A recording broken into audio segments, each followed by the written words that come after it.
Welcome to Playing with Fire, the podcast that's lighting the way to financial independence and early retirement. We're your hosts, Chris and Jenny Schultz, and we're here to take you on an exciting journey towards financial freedom, one step at a time. In each episode, we'll share our own experiences, insights, and lessons from our path to a seven-figure net worth before hitting the big 4-0. But that's not all. We'll also introduce you to some incredible guests who have achieved FIRE or are well on their way.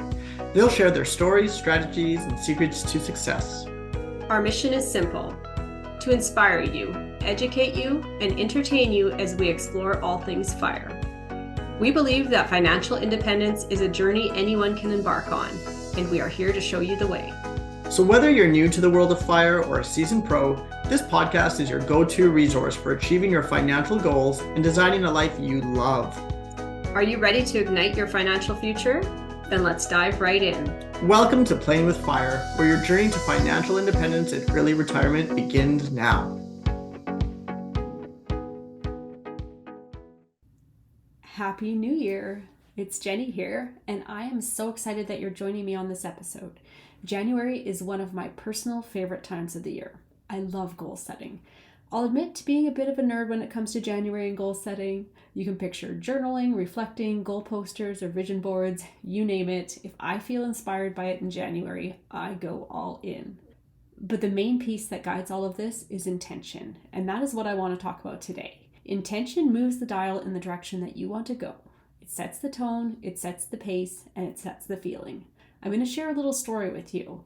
I'm not 100% sure of its origin, but every time I hear the story, it's like the universe gives me a big fat permission slip to lean in even stronger into carving my own path and not follow the masses. Hearing it has shaped a part of me into fully being able to honor my internal pull to carve my own path, despite being taught to go to school, get good grades, and get a pension job. So I hope this message is as strong for you as it is for me.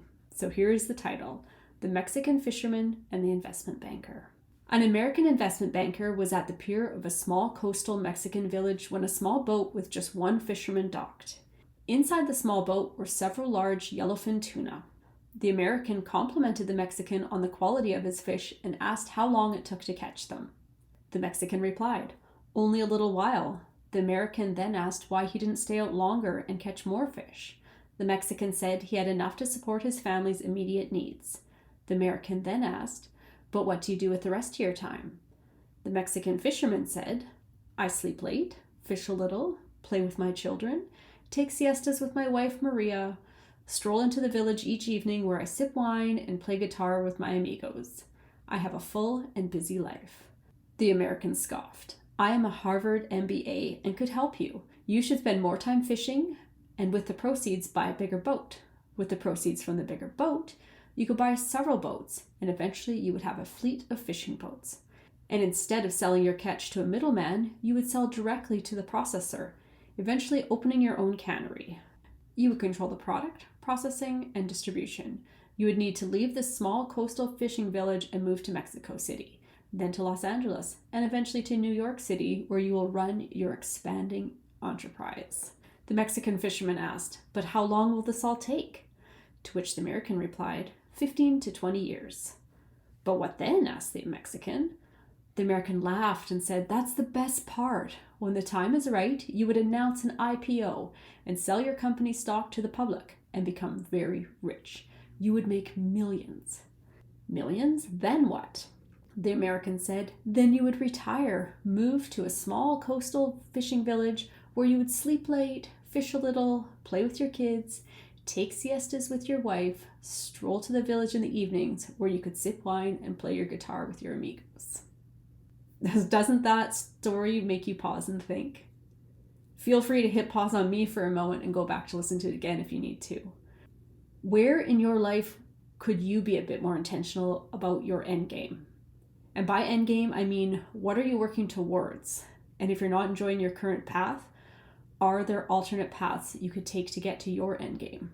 Where in your life are you putting in so much effort to get to a specific result? And is there perhaps a better way? Maybe you were taught that you need to go to school and get a job with a pension, like I was. So you might be grinding it out day to day, but building someone else's dream to get your paycheck. What if you were able to create a paycheck for yourself while building your own dream? It is possible. And like many guests on our show will tell you, being an entrepreneur is work, but it is also so rewarding. And you'll hear these same guests throw around words like time freedom and no glass ceiling. And now maybe you don't have an entrepreneurial bone in your body, and that does not mean you don't still have choices and alternate paths you can take. If you need to make a paycheck but hate your current job, maybe it's time to get a new one. I know change can be scary. We humans love routine. We love consistency so much that we will often stay in a place of dissatisfaction because it is more familiar and more safe than changing course. Thinking back on that Mexican fisherman story, are there places in your life that you can find a more congruent path to get you the lifestyle that you want? The beautiful thing here is that your path gets to be uniquely yours. So what do you want it to look like? This is where that intention piece comes in. If we can forward look and say, hey, I need to make X amount of dollars, but I want to have weekends off. Heck, maybe you want to work 4 on and get 4 off. Remember, you get to decide the criteria. And once you have the criteria, you get to be intentional about what you really want. So you can start looking at alternative jobs with that intentional set of filters. And now maybe it's not even employment that you're looking to switch up. Maybe you dislike where you live. So get intentional about where you do want to live and what that looks like. So what a better time to get intentional than January? I know goal setting can technically be done at any time of the year, but I personally love January because it feels like a clean slate. Here we are starting over with not only a new month, but a new year. And no, that doesn't mean you can't set goals at any other time of the year. I just personally like the magic of January. It feels like there's a universal group of people all over the world at the same time, collectively setting their own goals, and that feels powerful to me. And I know there are even people who say that there's no weight to goal setting. And if that's you, then we can agree to disagree on this topic. And you can go ahead and skip this entire podcast episode, and likely the next one too.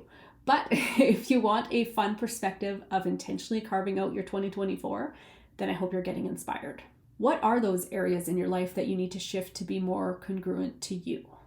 Personally, at our house, I love to go all in on the magic of Christmas in December for my kids. So I feel it's a natural internal switch that gets flipped for me in January, where I get to go all in on me and get really intentional about how I want my next year to look like.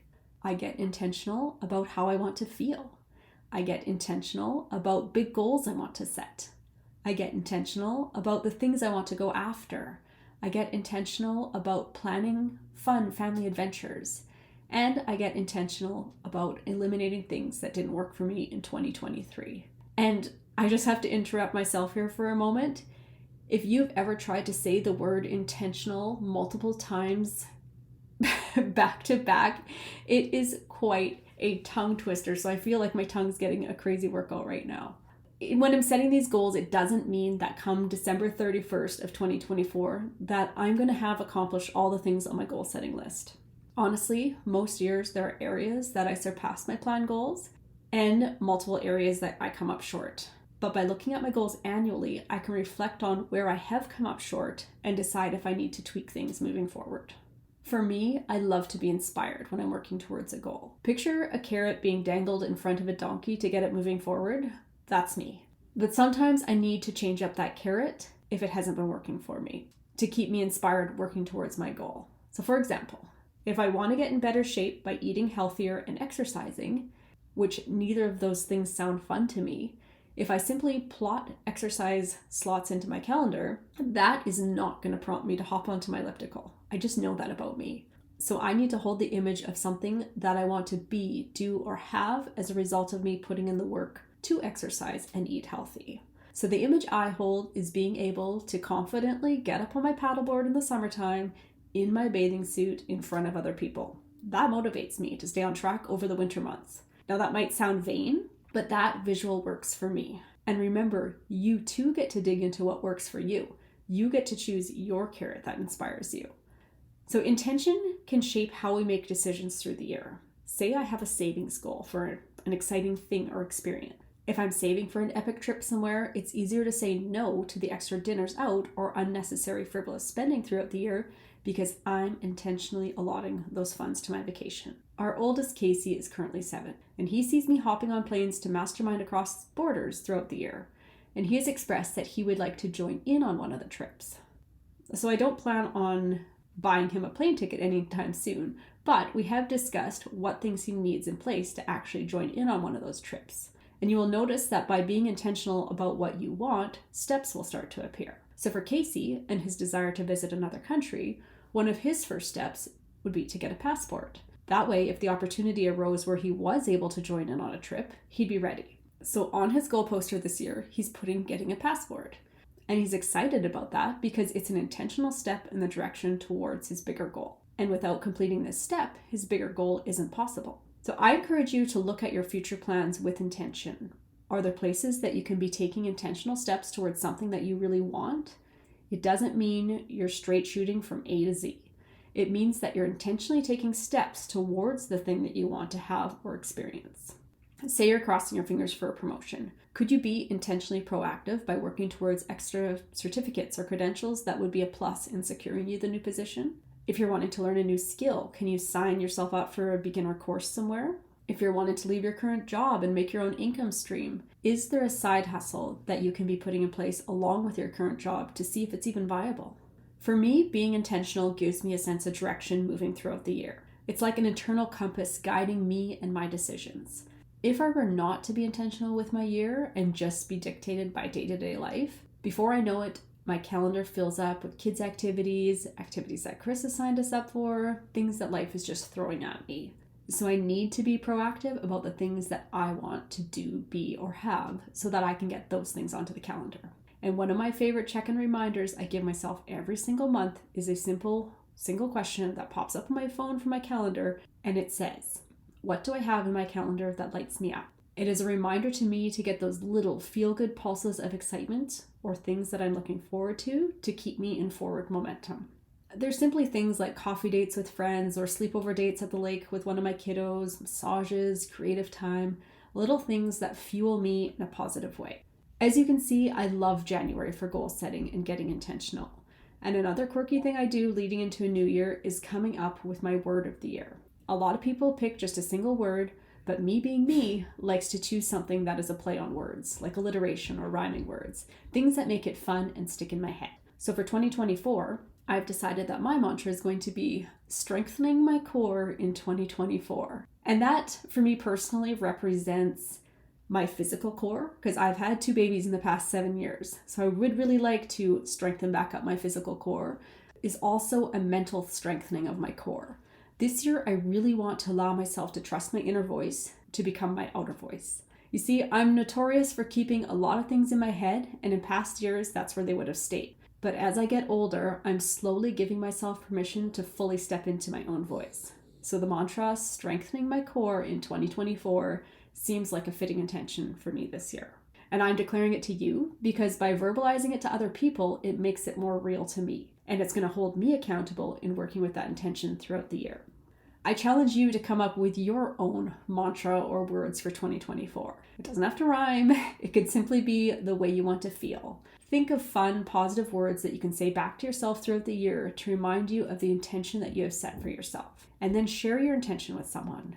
You can even send me a message on Instagram and tell me. Like I said, January, I love to geek out on goal setting, and it inspires me to hear other people's goals. And even better, you can find an accountability partner who is also working towards positive outcomes and check in with each other throughout the year. And this brings me full circle to what I wanted to share here today, and that is the power of intention. So whether it's sitting down and intentionally planning out some personal goals for the year, or coming up with an intentional theme for your year, or even setting the intention for your month, week, or day, I want you to think back to the Mexican fisherman story and reflect on what is the big picture that you are going for, and see if there are places that you can simplify the path to get there, or choose a path with more joy or more fulfillment. Because this is your life. Sure, sometimes it can feel like a crazy, possibly even scary roller coaster, but there are still many, many choices that you get to make day to day that will shape your life. So you can sit back and watch where life takes you, or get intentional, hop in the driver's seat, and take an active part in shaping your life into a life that you desire. Before I go, I have something exciting to share. In a few weeks, I'll be hosting a virtual vision board workshop. I'll be on Zoom live to answer your questions and bounce around ideas with you. If you prefer just to listen in with your cameras off, you are also welcome to. But there is something powerful about surrounding yourself by a like-minded group of people all doing the same thing. And the thing that we'd be focused on would be creating a vision board, plotting out 2024 to be the most amazing year for you. As a Playing with Fire listener, I've got a crazy promo code that will drop the price down to just $7. If you want more details, visit visionboard.life/2024 and enter the promo code GOBIG. So plan to grab some snacks, your favorite bevy, and join me as I hold the space for you to get intentional and set some big goals to make 2024 your best year yet. Happy New Year, everyone. On behalf of Chris, I, and our family, we would like to wish you a happy, healthy, prosperous 2024. Cheers. Thank you for joining us on another episode of Playing with Fire. We hope you found inspiration and valuable insights on your journey to financial independence and early retirement. If you enjoyed today's episode and want to stay connected with us and our amazing guests, be sure to subscribe to the podcast. And if you've been enjoying the show, please consider leaving us a 5-star review on your favorite podcast platform. Your reviews help us reach more people and continue to bring you fantastic content. Have questions, comments, or suggestions for future topics? We'd love to hear from you. You can connect with us on social media on Instagram as _leaf_lifestyle, or visit our website at www.4leaflifestyle.com to stay in the loop. Remember, your journey to financial independence starts with a single step, and you've just taken one today by listening to Playing with Fire. So keep playing with fire, keep igniting those financial flames. This is your life, and it's time to create the life of your dreams. Until next time, stay fired up. Join my mom and dad in the next episode of Playing with